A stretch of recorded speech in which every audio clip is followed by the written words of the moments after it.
अस्सलाम वालेकुम viewers, AutoCAD के ट्यूटोरियल्स में खुश आमदीद। तो आज के लेक्चर से हम ऑटोकैड का आगाज़ करते हैं और इस लेक्चर सीरीज़ में हम सबसे पहले लाइन कमांड को पढ़ेंगे। और लाइन कमांड को यूज़ करने से पहले हम सबसे पहले अपने लिए एक नई फ़ाइल खोलते हैं। तो नई फ़ाइल आप फाइल मेन्यू पर क्लिक कर लेंगे और जैसे हम न्यू का बटन प्रेस करेंगे तो आपके सामने ये डायलॉग बॉक्स आएगा। याद रहे कि पिछली क्लास में या पिछले वीडियो ट्यूटोरियल में मैंने आपको बताया था कि ये डायलॉग बॉक्स आपके सामने जो आता है तो ये कैसे आता है। आपने स्टार्टअप में या कमांड लाइन में आपने स्टार्टअप लिखना है। स्टार्टअप एक कमांड है जिसको आप टाइप करके एंटर करेंगे और फिर उसके बाद आप उसके अंदर 1 टाइप करके एंटर करेंगे। तो फिर दोबारा जब भी नई फ़ाइल खोलेंगे तो आपके सामने ये विज़ार्ड आएगा। ये बेसिकली एक ऐसा विज़ार्ड है जो कि आपको गाइड करता है कि आप कैसे अपनी फ़ाइल को सेट करेंगे या उसकी बेसिक जो सेटिंग्स हैं, ये विज़ार्ड आपको उसमें हेल्प करता है। तो जैसे ही आप नई फ़ाइल को क्लिक करेंगे और तो ये इंटरफेस आपके सामने आएगा। इसमें आप सेलेक्ट कर लेंगे क्विक सेटअप और ओके का बटन प्रेस कर लेंगे। ओके का बटन प्रेस करने के बाद आपके सामने ये इंटरफेस आएगा। इस इंटरफेस में आप आर्किटेक्चर के रेडियो बटन को सेलेक्ट कर लें और नेक्स्ट का बटन प्रेस करें। नेक्स्ट का बटन प्रेस करने के बाद आपके सामने एरिया मांगेगा। 2 टेक्स्ट बॉक्सेस होंगे जिसमें आप अपने एरिया को स्पेसिफाई करेंगे। तो इसको आप फ़िलहाल 100 फीट कर लें और लेंथ को भी आप 100 फीट कर लें। फिनिश का बटन प्रेस करेंगे। फिनिश का बटन प्रेस करने के बाद आपके सामने ये नई जो फ़ाइल हमने खोली है इसका नाम आपको यहाँ पे नज़र आएगा। और इसी तरह आपके पास ये वर्किंग एरिया है। इसमें जो ग्रिड लाइंस हैं इसको हम हटाएंगे। तो ग्रिड लाइन को हम कैसे हटाएंगे? अच्छा, याद रहे स्टूडेंट्स, जितनी भी अभी मैं कमांड्स करवा रहा हूँ ये आपने जब भी नई फ़ाइल खोलनी है ये स्टेप्स करने हैं। फिर उसके बाद आपने ये ग्रिड लाइन्स को हटा देना है। हाँ, याद रहे एक और बहुत इंपॉर्टेंट ऑप्शन जो कि मैं पिछली क्लास में करवा चुका हूँ, आपने स्नैप सेटिंग्स को लाजमन चेक करना है कि जो स्नैप सेटिंग्स हैं वो इसमें हो चुकी हैं या नहीं। तो यहाँ पे आप क्लिक कर लेंगे और ऑब्जेक्ट स्नैप पे क्लिक कर लेंगे। ऑब्जेक्ट स्नैप पे क्लिक करने के बाद आप चेक कर लें कि आपके सारे चेक बॉक्सेस जो हैं वो चेक्ड हैं या नहीं है। तो सारे चेक्ड हैं जो कि हम पिछली क्लास में हम चेक कर चुके हैं। ओके का बटन प्रेस करें, ठीक है। फिर उसके बाद हम क्या करेंगे, हम स्क्रॉल इन स्क्रॉल आउट की हेल्प से अपने माउस स्क्रीन के ऊपर हम देख सकते हैं। जब हम माउस के अंदर जो स्क्रॉल का बटन है उसको हम स्क्रॉल इन स्क्रॉल आउट करते हैं तो ये यूसीएस आइकन आगे पीछे होता है। तो दूसरा ऑप्शन हमने ये करना है या दूसरा एक्शन हम ये परफॉर्म करना है कि इस यूसीएस आइकन को हमने लॉक करना है। तो यूसीएस आइकन को कैसे लॉक करेंगे? कमांड लाइन में हमने एक और कमांड यूज़ करनी है जिसको कहते हैं यूसीएस आइकन। एंटर करेंगे। इसमें आपसे ऑप्शन पूछेगा कि इस यूसीएस आइकन को ऑफ़ करना है, ऑन करना है या ओरिजिन के ऊपर लेके आना है या नो ओरिजिन करना है। तो हम इसमें सेलेक्ट कर लेंगे नो ओरिजिन। अच्छा, यहाँ तक तो हमने अपनी फ़ाइल की सेटिंग कर ली। फिर उसके बाद आपने यूएन टाइप करके एंटर करना है। अपनी यूनिट्स को चेक करना है। प्रिसीजन को आपने चेंज कर लेना 1/4। ओके का बटन प्रेस कर लें। आपको कहेगा कि हम एक ऑप्शन देगा, आप ओके का बटन प्रेस कर लें। अच्छा, अब हम स्टार्ट करेंगे ऑटोकैड के अंदर काम। तो सबसे पहले जो कमांड है वो है लाइन कमांड। एल टाइप करके एंटर करेंगे तो आपके सामने कमांड लाइन पे आपको ऑटोकैड कहेगा कि एक लाइन को आप ड्रॉ करो। अब जहाँ पे भी हम एक लाइन ड्रॉ करते हैं तो ऑटोकैड हमें हेल्प आउट कर रहा है, हमें हेल्प दे रहा है कि आपकी ये लाइन कितनी लेंथ की है, कितनी डिग्री की है। तो अगर मैं यहाँ पे टाइप कर लेता हूँ फॉर एग्ज़ाम्पल 10 फीट, तो मेरी लाइन यहाँ पे देखें 10 फीट की लग गई है। एस्केप का बटन प्रेस करेंगे, देखिए ये लाइन जो है 10 फीट की है। अब यहाँ पे दोबारा लाइन ड्रॉ करता हूँ। तो लाइन कमांड से हम लाइंस ड्रॉ कर सकते हैं, ठीक है ना। एस्केप का बटन प्रेस करें, दोबारा एल टाइप करें, एंटर करें, हम लाइन के हेल्प से लाइन ड्रॉ कर सकते हैं। अच्छा, एस्केप का बटन आप प्रेस करेंगे। जब भी आप एस्केप का बटन प्रेस करते हैं तो आप जो कमांड करंटली यूज़ कर रहे हैं या इस्तेमाल कर रहे हैं उस कमांड से आप निकल जाएंगे। जब भी आप नई कमांड इस्तेमाल करेंगे तो आपने एस्केप का बटन प्रेस करना है, फिर उसके बाद दोबारा आपने दूसरी कमांड को यूज़ करना है। तो कमांड लाइन बहुत इंपॉर्टेंट है। जो भी आप कमांड टाइप करते हो या इस्तेमाल करते हो, कमांड लाइन पे आपने लाजमन गौर करना है। तो एल टाइप करके मैं एंटर करता हूँ दोबारा। अच्छा, 2017 में एक और इम्पॉर्टेंट फ़ायदे की चीज़ ये है कि जब एल टाइप करके एंटर करता हूँ तो या एंटर करने से पहले आप यहाँ पे देख सकते हैं कि मुझे एक लिस्ट ओपन हो गई मेरे सामने, जो कि मुझे ऑप्शन दे रहा है कि आप किस कमांड को यूज़ करना चाहते हैं, सजेशन दे रहा है। यहाँ पे मैं सिंपल लाइन प्रेस करना चाहता हूँ या लाइन बनाना चाहता हूँ, तो एल टाइप करके एंटर कर लेंगे। फिर उसके बाद आप यहाँ पे क्लिक करते जाएँ और लाइन आप इस तरह से बना सकते हैं। ठीक है, ये तो लाइन कमांड हो गई। अच्छा, लाइन कमांड के अंदर एक और ऑप्शन है। फॉर एग्जांपल आपने लाइन तो ड्रॉ करनी है, लेकिन लाइन एक्यूरेटली ड्रॉ करनी है, जैसे कि मैं पहले से ड्रॉ कर चुका हूँ, तो दोबारा मैं इसको रिपीट कर लेता हूँ। अगर स्ट्रेट लाइन आपने एक्यूरेटली ड्रॉ करनी है तो आप लेंथ टाइप करेंगे, फॉर एग्जांपल 20 फीट। अच्छा, लाइन तो हमने 20 फीट की ड्रॉ कर ली, लेकिन हमारे पास ये एक प्रॉब्लम है कि हम बिल्कुल स्ट्रेट लाइन हम ड्रॉ करना चाहते हैं, और अगर एक्सीडेंटली आपसे माउस हिल जाए तो आपकी जो स्ट्रेट लाइन है वो लाइन स्ट्रेट नहीं रहेगी। तो इससे बचने के लिए AutoCAD के अंदर एक और कमांड है जिसको कहते हैं ऑर्थो मोड या ortho of, ortho on mode, जो कि जिसकी शॉर्टकट है F8 की। कीबोर्ड में जो शॉर्टकट F8 की है उसकी हेल्प से आप ऑर्थो मोड ऑन कर सकते हैं और ऑर्थो मोड ऑफ कर सकते हैं। और इसी तरह आप इस स्नैप सेटिंग्स या ये जो ड्राफ्टिंग टैब्स हैं, इसमें आपको ये बटन जो आपको नज़र आ रहा है, ये ऑर्थो ऑन मोड ऑन करता है और ऑर्थो ऑन मोड ऑफ करता है। इसको प्रेस कर लेंगे तो आप अब क्या करेंगे, जब भी आप लाइन ड्रॉ करेंगे तो स्ट्रेट ड्रॉ होगी। जब अपने माउस पॉइंटर को इस साइड पे मैं ले जाता हूँ, यहाँ पे अब मैं टाइप कर लूँगा 20 फीट, तो लाइन बिल्कुल स्ट्रेट 20 फीट ड्रॉ होगी। अपने माउस पॉइंटर को अगर मैं ऊपर की तरफ ले जाता हूँ, अब यहाँ पर आप देख रहे हैं कि कोई एंगल में लाइन में ड्रॉ नहीं कर सकता। तो आप फिर दोबारा टाइप करेंगे 20 फीट, तो 20 फीट की आप यहाँ पे लाइन ड्रॉ कर सकते हैं। कहने का मेरा मकसद ये है कि अगर आपने एंगुलर लाइन ड्रॉ करनी है तो ऑर्थो ऑन मोड को ऑफ कर लें, एंगल में आप लाइन ड्रॉ कर सकते हैं। लेकिन अगर स्ट्रेट लाइंस ड्रॉ करनी है तो ऑर्थो ऑन मोड को आप यहाँ पे क्लिक करके ऑन कर सकते हैं। ठीक है, अच्छा, अब हम बात करते हैं लाइन हमने रैंडमली ड्रॉ कर ली, लाइन हमने स्पेसिफाइंग बाय सम लेंथ, किसी लेंथ को स्पेसिफाई किया, हमने बताया है कि इतनी लेंथ पे एक लाइन ड्रॉ कर ले, ये हमने कर लिया। अब हम लाइन को अगर हम स्ट्रेट ड्रॉ करना चाहते हैं तो वो भी कर सकते हैं। अब नेक्स्ट ऑप्शन लाइन के बारे में हम ये कहते हैं कि फॉर एग्जांपल हमें एक लाइन ड्रॉ करनी है, लेकिन एक एंगल में लाइन ड्रॉ करनी है।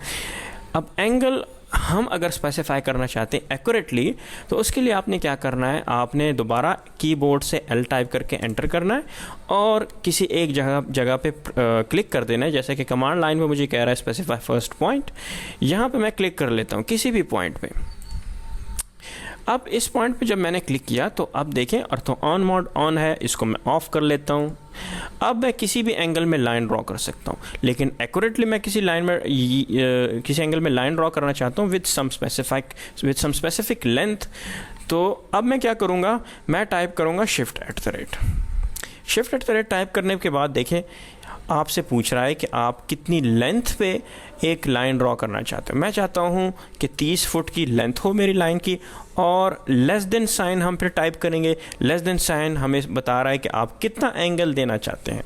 तो एंगल को स्पेसिफाई करने के लिए आप टाइप भी कर सकते हैं और यहाँ से माउस की हेल्प से भी आप बता सकते हैं। और जैसे ही मैं कॉमा लिख लेता हूँ या कॉमा टाइप कर लेता हूँ, या यहाँ पे देखें मैं इसका बैक स्पेस कर लेता हूँ, दोबारा मैं इसको कमांड को दोबारा रिपीट करता हूँ। देखें एल एंटर, यहाँ पे मैंने क्लिक किया, shift@ मैंने टाइप किया। shift@ का मतलब ये है जहाँ पे मैंने क्लिक किया है, बहुत इंपॉर्टेंट ऑप्शन है shift@ ऑप्शन, कि जहाँ पे मैंने क्लिक किया है उस पॉइंट से तुम एक लाइन ड्रॉ करो।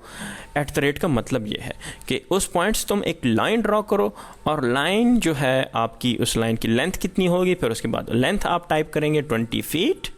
ठीक है, कॉमा जैसे टाइप करूंगा तो देखें ये लॉक लग गया, मेरा माउस पॉइंटर के करीब @ सिंबल है, @ के साथ 20 है, फिर उसके बाद लॉक लग गया है। कॉमा जैसे ही मैंने टाइप किया तो वो लॉक हो गया।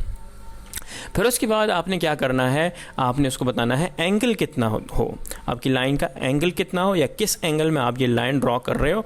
तो आपने टाइप करना है शिफ्ट का बटन प्रेस करना है और लेस देन साइन टाइप करना है। लेस देन साइन टाइप करने के बाद आपने बताना है कि ये लेंथ इसकी, ये एंगल इसका कितना होना चाहिए।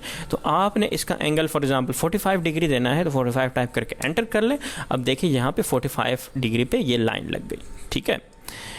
तो लाइन कमांड को हमने यूज़ किया और लाइन कमांड को हम यूज़ करके सिंपल लाइन ड्रॉ कर सकते हैं और लेंथ स्पेसिफाई कर सकते हैं लाइन की, और स्ट्रेट लाइन हम ड्रॉ कर सकते हैं और एंगुलर लाइन हम ड्रॉ कर सकते हैं। एक और इम्पॉर्टेंट थिंग जो मैं आपको स्टार्ट में बता चुका हूँ कि आपने अपनी फ़ाइल में स्नैप सेटिंग्स को चेक करना है कि यहाँ पे ड्रॉप डाउन पे क्लिक करके ऑब्जेक्ट स्नैप पे जाएं, ये चीज़ आपकी ऑन हो। अगर आपकी ये स्नैप सेटिंग्स सारे चेक बॉक्सेस चेक्ड होंगे तो आपको ड्राफ्टिंग में काफ़ी मसाइल जो हैं वो आपके हल हो जाएंगे। आप बहुत आसानी से किसी प्लान को या किसी ऑब्जेक्ट को ड्रॉ कर सकते हैं किसी एक और ऑब्जेक्ट पे। तो बेसिकली स्नैप सेटिंग्स क्या काम करता है, snap is just like a magnet जैसे कि मकनातीस जब हम एक दूसरे को करीब करते हैं तो वो एक दूसरे को खींच लेते हैं, इसी तरह हम इसको कहते हैं कि आप भी जब एक लाइन के करीब जाएं, या लेट सपोज मैं यहाँ पे ये जो लाइन है या ये ऑब्जेक्ट्स हैं, इन ऑब्जेक्ट्स के ऊपर अगर मैं कोई लाइन ड्रॉ करना चाहता हूँ या किसी एक पॉइंट पे लाइन ड्रॉ करना चाहता हूँ तो मैंने एल टाइप करके एंटर किया। अब मैं यहाँ पे अपना माउस पॉइंटर जब जैसे इसके करीब लाता हूँ तो देखिए मुझे ये हेल्प आउट कर रहा है, ये सिंबल ये शो कर रहा है कि आप इस लाइन के बहुत करीब है। जैसे ही मैं इस लाइन के एंड पॉइंट पर जाता हूँ तो देखिए ये स्नैप हो रहा है, ये एक जंप सा मार रहा है, एक जंप सी लगती है। ये स्नैप का मतलब ये है कि एक जंप सा आपके माउस को आपका माउस पॉइंटर एक पॉइंट की तरफ जंप मारेगा, आपको महसूस भी होगा। आप यहाँ पे अपना माउस पॉइंटर जैसे ही लेके आएंगे देखेंगे ये मूव हो रहा है। तो ये स्नैप सेटिंग्स आपको हेल्प आउट कर रहा है कि आप एक्यूरेटली एक पॉइंट पे एक ऑब्जेक्ट को या एक लाइन को ड्रॉ कर सके। तो यहाँ पे मैं इस स्नैप सेटिंग की हेल्प से एक्यूरेटली इस पॉइंट पे मैं लाइन ड्रॉ कर सकता हूँ। जैसे मैं यहाँ पे क्लिक कर लूँगा तो देखें बिल्कुल इसी पॉइंट पे मैंने एक लाइन ड्रॉ कर दिया। अब मैं चाहता हूँ कि मैं किसी और एंड पॉइंट पे या लेट सपोज मैं ये जो लाइन है इसके मिड पे ड्रॉ करना चाहता हूँ, तो मिड के लिए एक अलग सिंबल है। यहाँ पे मैं अपना माउस पॉइंटर जैसे ही लाता हूँ तो देखिए मिड को ये स्पेसिफाई कर रहा है with the help of triangle. और मुझे कैसे पता चला कि ये ट्रायंगल जो है ये इस लाइन का मिड पॉइंट है। यहाँ पे अपना माउस पॉइंटर लाता हूँ और जैसे इसको यहाँ पे माउस पॉइंटर इसके करीब करता हूँ तो ट्रायंगल मुझे शो कर रहा है कि ये इस लाइन का मिड पॉइंट है। यहाँ पे मैं क्लिक कर लूँगा तो मैंने सक्सेसफुली इस लाइन को मैंने इस लाइन के मिड पॉइंट पे क्लिक कर दिया, ठीक है। तो ये हेल्प मुझे कौन दे रहा है, ये हेल्प मुझे दे रहा है स्नैप सेटिंग्स। अब यहाँ पे देखें मुख्तलिफ चेक बॉक्सेस आपको नज़र आ रहे हैं। अब देखें इसमें जो सेंटर पॉइंट है जो कि मुझे ट्रायंगल पे शो कर रहा है, देखें यहाँ पे ट्रायंगल आपको नज़र आ रहा है। ट्रायंगल जहाँ पे भी आपको नज़र आएगा इसका मतलब यह है उस ऑब्जेक्ट का मिड पॉइंट। इसी तरह कहीं पे भी आपको इस तरह बॉक्सेस नज़र आ रहे होंगे किसी भी ऑब्जेक्ट के ऊपर या लाइन के ऊपर, तो इसका मतलब यह है कि ये एंड पॉइंट्स हैं। इसी तरह जितने भी ये सिम्बल्स आपको यहाँ पे नज़र आ रहे हैं, ये सिम्बल्स आपको ड्राइंग के अंदर वो पॉइंट शो करेंगे जो कि इसके सामने लिखा हुआ है, ठीक है ना। तो ये आपको हेल्प आउट करेगा आपकी ड्राइंग में एक्यूरेटली एक ऑब्जेक्ट को किसी एक पॉइंट पे ड्रॉ करने के लिए। अच्छा, दूसरी इंपॉर्टेंट ऑप्शन जो है वो पिछले कैट्स के, अगर पुराने यूज़र्स इस ऑटोकैड को यूज़ करने के लिए इस वीडियो ट्यूटोरियल्स को देख रहे हैं तो मैं उनको बताना चाहता हूं, अगर वो पुराने यूज़र्स हैं और वो उस इंटरफेस के साथ ज़्यादा कंफर्टेबल अपने आप को फील करते हैं तो आप उस इंटरफेस को भी एक्सेस कर सकते हैं। ये जो टूल बार है जिसके बारे में आपको पहले भी बता चुका हूँ, जो कि क्विक एक्सेस टूल बार कहलाई जाती है। इसको क्विक एक्सेस टूल बार क्यों कहते हैं? क्योंकि इसके अंदर वो वाली कॉमन कमांड जो हम ज़्यादातर इस्तेमाल करना चाहते हैं या कर सकते हैं या हमारे इस्तेमाल में आती हैं, वो ज़्यादातर यहाँ पे हम इसको यहाँ पे रख सकते हैं। बाय डिफ़ॉल्ट कुछ कमांड यहाँ पे पहले से पड़ी होंगी। आप क्या करेंगे कि फॉर एग्ज़ाम्पल अगर आपने पिछला जो ऑटोकैड है, पुराने वर्जन्स के ऑटोकैड के अंदर जो इंटरफेस या मेन्यू हमारे सामने आता था, वो मेन्यू आपने दोबारा इसके अंदर व्यू करना है या उसको इस्तेमाल करना है, तो आप क्या करेंगे, इस ड्रॉप डाउन को क्लिक कर लें। इस ड्रॉप डाउन को जैसे ही क्लिक करेंगे तो आपके सामने कुछ क्विक एक्सेस कमांड्स जो नज़र आएंगी, जो चेक्ड हैं वो इस क्विक एक्सेस टूल बार में जो नज़र आ रही है, जो अनचेक्ड है वो नज़र नहीं आ रहे। तो एंड पे आपको एक ऑप्शन नज़र आएगी शो मेन्यू बार। जैसे ही इसको मैं चेक करूँगा तो आपके सामने वही पुराने वाले ऑटोकैड की ऑटोकैड का तरीका आपके सामने नज़र आ जाएगा। आप वही मेन्यूज़ आपको नज़र आ जाएंगे। फ़ाइल मेन्यू होगा इसमें, जैसे कि पहले हमारे पास फाइल मेन्यू थे। यहाँ पे जैसे मैं क्लिक करता हूँ वही फाइल मेन्यू है, डायमेंशन है, ड्रॉ है, टूल है, फॉर्मेट है, इंसर्ट है। वही फॉर्मेट या वही मेन्यू आपको यहाँ पे भी नज़र आएंगे। और अगर आप इसको बंद करना चाहते हैं, आप ये वाली टूल बार इस्तेमाल करना चाहते हैं, इसको क्या कहते हैं, रिबन। इस रिबन टूल बार को अगर सिर्फ इस्तेमाल करना चाहते हैं, ओल्ड मेन्यू फॉर्मेट को नहीं इस्तेमाल करना चाहते तो आप यहाँ पे क्लिक कर लें और इस हाइड मेन्यू बार को क्लिक कर लें, तो ये वाली मेन्यू बार आपकी हाइड हो जाएगी। दूसरी बात, ये टैब्स हैं सारे, इन टैब्स को आप इस्तेमाल करेंगे। जितनी भी कमांड लाइन की बेस पे मैं आपको कमांड करवा रहा हूँ वो सारी कमांड्स आपको यहाँ पे भी नज़र आएंगी। तो जो स्टेप्स मैं यहाँ पे परफॉर्म कर रहा हूँ या कमांड जो मैं यहाँ पे लिख रहा हूँ वो ही कमांड्स आपको यहाँ पे इस रिबन टूल बार में नज़र आई। अच्छा, रिबन में एक और इम्पॉर्टेंट चीज़ है, शायद मेरी स्क्रीन पे जो है आपको ये टूल बार्स ऐसे नज़र आए, लेकिन शायद आपकी स्क्रीन पे जब आप इसको रन करेंगे, ऑटोकेड को खोलेंगे, तो यही टूल बार्स आपको थोड़ा सा ज़्यादा ओपन या वाइड नज़र आएंगे। वो इस वजह से कि ये जो ऑटोकेड का रिबन टूल बार है, इसमें ये कैपेबिलिटी है कि ऑटोमेटिकली अपने आप को श्रिंक करता है और बड़ा करता है, यानी छोटा होता है और बड़ा होता है ऑटोमेटिकली। जब भी आपकी स्क्रीन की रेजोल्यूशन कम होती है तो इसके important tool bar Aahista Aahista Aahista Aahista छोटे होते जाते हैं। फॉर एग्जांपल इस ग्रुप के अंदर देखें, यहाँ पे देखें, ये प्रॉपर्टीज़ के अंदर हम जाते हैं, यहाँ पे सारे टूल बार्स हमें यहाँ पे इस ड्रॉप डाउन के अंदर मिल रहे हैं। लेकिन जब हमारी स्क्रीन थोड़ी वाइड होगी, बड़ी होगी, तो शायद इस टूल बार के अंदर जितने भी कमांड्स हैं, कुछ बटन्स जो हैं या कुछ कमांड इसमें से वो निकाल के वो ऊपर रख देगा, और फिर जो इस एरिया में नहीं आते होंगे वो उसको इसी ड्रॉप डाउन में रखेगा। इसी तरह हम इस रिबन के ऊपर अगर हम राइट क्लिक करते हैं तो यहाँ पे आपको एक ऑप्शन नज़र आ रही है, क्या क्या लिखा हुआ है, शो टैब। जो यहाँ पे जितने भी ये जो टैब्स आपको नज़र आ रहे हैं, इसको आप यहाँ से शो टैब के ऊपर क्लिक करके ऑन कर सकते हैं, ऑफ कर सकते हैं, ठीक है ना। तो इनको क्या कहते हैं, टैब्स। यहाँ पे जितने भी आपको बटन नज़र आ रहे हैं इनको टैब्स कहते हैं। अच्छा, टैब के अंदर जो ऑप्शंस आपको नज़र आ रहे हैं, यहाँ पे देखें, इस टैब को मैंने क्लिक किया है, यहाँ पे क्या लिखा हुआ है, ड्रॉ, और ये इसको सेपरेट कर रहा है। इसी तरह यहाँ पे एक लाइन ड्रॉ हुई है, इसको सेपरेट कर रहा है, इसको यहाँ पे लाइन ड्रॉ हुई, इसको सेपरेट कर रहा है। तो ये जो अलग अलग कमांड्स आपको ग्रुप में नज़र आ रहे हैं, इनको क्या कहते हैं, इनको कहते हैं पैनल्स। तो हर टैब के अंदर अपने पैनल्स होते हैं, draw, modify, annotate, layer, block, ये सारे पैनल्स हैं। अगर आपके पास किसी भी टैब के अंदर कुछ पैनल नज़र आपको नहीं आ रहे तो आप अपने लिए पैनल्स को यहाँ से इनेबल कर सकते हैं। जैसे कि यहाँ पे देखें, मैं 3D पे क्लिक करता हूँ, शायद आपके इंटरफेस में 3D टूल बार नज़र नहीं आ रहा होगा, तो आप इस टूल को कैसे इनेबल करेंगे या इस टैब को कैसे इनेबल करेंगे। आप यहाँ पे राइट क्लिक करें, इस कॉर्नर पे शो टैब्स में आए और ये चेक बॉक्स जो है अनचेक्ड होगा। जैसे देखिए यहाँ पे, जैसे मैंने अनचेक किया, ये अनचेक हो गया और वो टूल जो है या वो टैब जो है वो हाइड हो गया। इसी तरह मैं राइट क्लिक करता हूँ, दोबारा शो टैब और 3D विजुलाइज को मैंने क्लिक किया, ये आपके सामने वापस आ गया। इसी तरह अगर मैं इसके ऊपर राइट क्लिक करता हूँ दोबारा, अब करंटली कौन सा टैब हमने सेलेक्ट किया हुआ है, 3D टूल। अब 3D टूल के अंदर जो पैनल्स हमें यहाँ पे नज़र आएंगे वो ये सारे पैनल्स नज़र आएंगे। शायद आपके पैनल में, आपके जो टैब के अंदर कुछ पैनल्स आपको नज़र ना आए। फॉर एग्जांपल सेक्शन होगा, लेट सपोज फॉर एग्जांपल यहाँ पे क्लिक कर लें, शायद कोऑर्डिनेट्स का आपके सामने अनचेक हो, तो आपने इन दोनों को कैसे दोबारा लाना है, यहीं पे आपने राइट क्लिक करना है, इन 3D टैब के अंदर रहते हुए शो पैनल्स की तरफ आना है और इन दोनों चेक बॉक्स को आपने चेक कर लेना है ऐसे। तो यहाँ तक हमने लाइन कमांड को देखा, कुछ बेसिक इंटरफेस के बारे में हमने पढ़ा, पुराने मेन्यूज़ को हम देखा कि हम कैसे पुराने इंटरफेस को हम कैसे इस्तेमाल कर सकते हैं, जो पुराने यूज़र्स हैं ऑटोकेड के, और इस 2017 में अपने आप को मर्ज करना चाहते हैं, इस इंटरफेस के साथ अपने आप को यूज़ टू करना चाहते हैं या इस इंटरफेस को भी सीखना चाहते हैं, तो वो थोड़ा सा अगर यहाँ पे कंफर्टेबल फील नहीं कर रहे तो वो यहाँ से भी इस टूल बार को ऑन करके कुछ कमांड्स यहाँ से भी इस्तेमाल कर सकते हैं, और इसी तरह आप यहाँ इस रिबन टूल बार से भी इस्तेमाल कर सकते हैं, और कमांड लाइन से भी आप कमांड्स को इस्तेमाल कर सकते हैं।